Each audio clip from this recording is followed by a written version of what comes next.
This whole thing you can see what's mounting all of this. The new critical race theory, the critical legal theory, the George Soros prosecutors, the politicalization of the election, getting the the presidential nominee off the ballot, two standards of justice for Biden and Donald Trump vis-a-vis Jack Smith's investigation, the destruction of our downtowns in Minneapolis, Portland, Seattle, Los Angeles, Washington, the soaring crime rate that nobody wants to talk about, the open border, 8 million people. It's a civilization in free fall. And I wrote a column this week about it, and I quoted the proem to Livy's Monumental History of Rome, and he said, when you know the problem, I'm paraphrasing, but when you know the problem and you know what has to be done, but you can't do it because of the social disdain or odium or impediments, then the society collapses. All right, Shalom. This is the brother Nahalia from the GMS Orlando camp. I want to start off by giving all praise, honor, and glory to Yahweh, Bahashem, Yahweh Shai, Bahashem, Rakah Kodash. Double honors to the apostles and the elders of Great Millstone, who are the elders of Yashar Allah, and a sincere salutation to all Yuwakim, who are preaching this word and believing this word, and to the Akwath, who are believing this word in all truth and in sincerity. All right, now I want to go into a quick lesson through the Spirit on the video you just saw, the short clip, because ultimately Esau's kingdom is falling before his eyes. And the smart Edomites, and I use that word lightly and loosely, they're seeing the writing on the wall, if you will. All right, so it's Baruch chapter 4. Yeah, I'm jumping down. So there's Baruch chapter 4 and 30. All right, and it reads, "Take a good heart, O Jerusalem, for he that gave thee that name will comfort thee. Miserable are they that afflicted thee, and rejoiced at thy fall. Miserable are the cities which thy children served. Miserable is she that received thy sons. For as she rejoiced at thy ruin, and was glad of thy fall, so shall she be grieved for her own desolation. For I will take away the rejoicing of her great multitude, and her pride shall be turned into mourning." And everything you saw this guy express was ultimately the Lord bringing misery to these cities, but it doesn't stop there.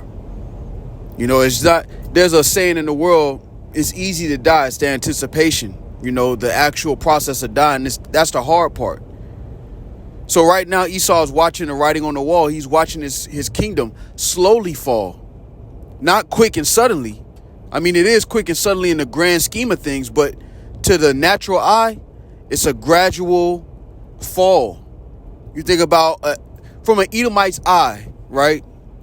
From C19 until now, has things gotten better? No.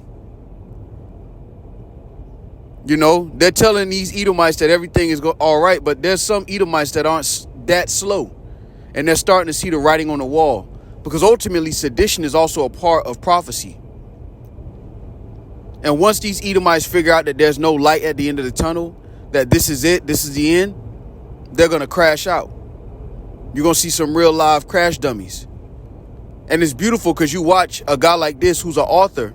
And it's beautiful, right? Because this guy in particular, he's an author. I've watched him a couple times, and he deals with the fall of societies and how, when another kingdom and another empire comes in, they completely take away the culture of the last kingdom.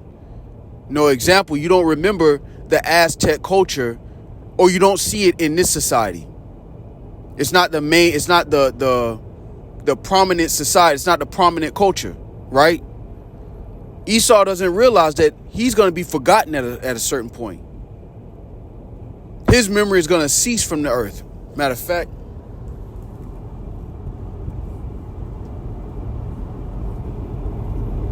let's get it. This is Job chapter 20.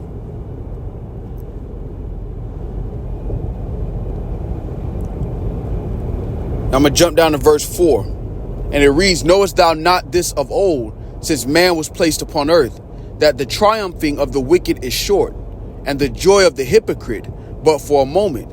Though his excellency mount up to the heavens, and his head reach unto the clouds, yet he shall perish forever like his own dung.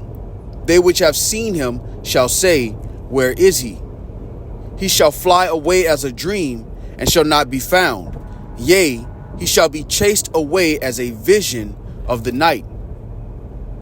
You know, I say this often through the spirit of Yahweh Shema Shai. You know, the Lord hated Esau. He hates Esau. And look at everything he gave the nation that he hates, the nation that he has indignation forever. Which shows you how much greater the gift that the Lord's going to give us as a nation of people is.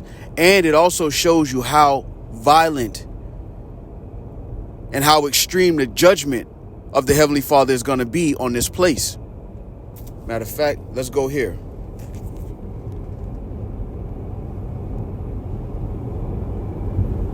This is 2 Maccabees 6:13. For it is a token of his great goodness when wicked doers are not suffered any long time, but forthwith punished. For not as with other nations whom the Lord patiently forbears to punish till they become to the fullness of their sins, so doeth he with us, lest that, being come to the height of sin, afterward he should take vengeance of us. And see, the Lord's about to take vengeance. That's why this is described as the Lord's vengeance, the time that we're coming into. Because the Lord forbeared them. He gave them the world in a way that no other nation has had possession of the earth. When you look at it. Since humanity began, this is pretty much the greatest kingdom that the world has ever seen. And in 1 hour, the Lord's going to take these great riches to naught. But before that, the Lord is tormenting them.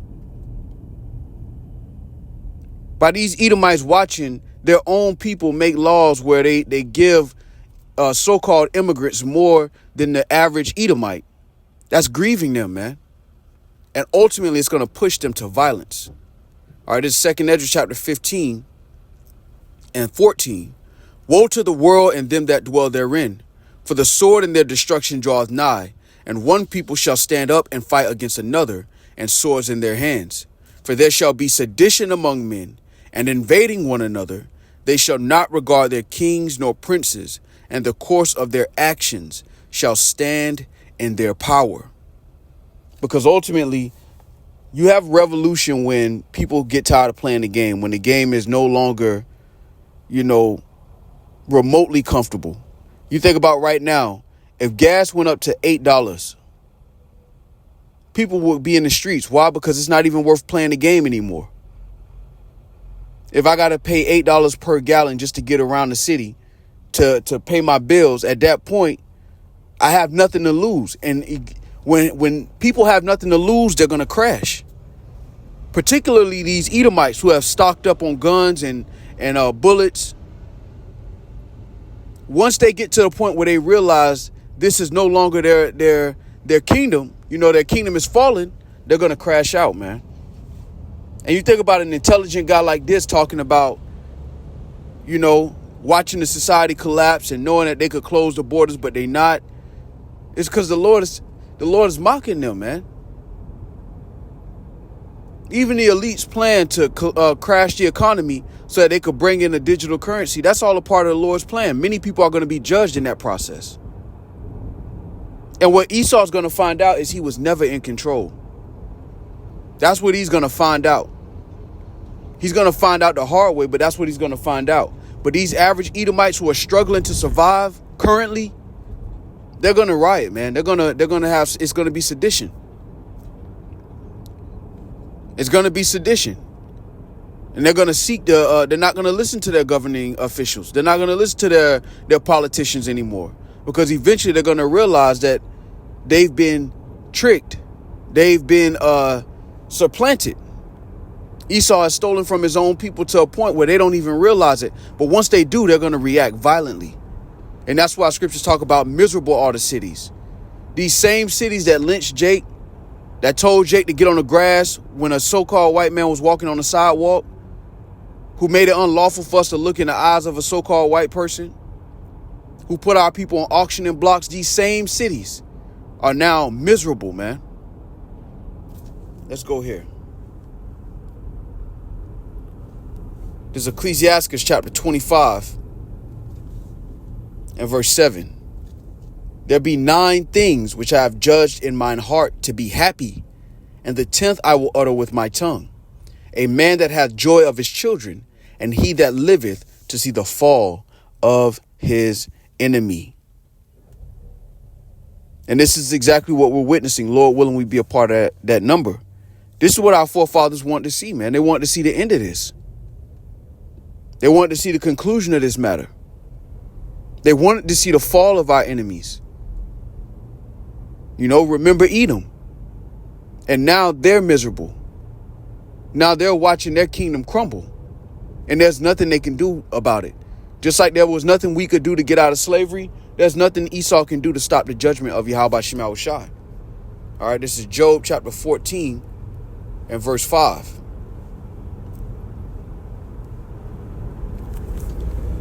Job 14 and 5 reads, seeing his days are determined, the number of his months are with thee, thou hast appointed his bounds that he cannot pass.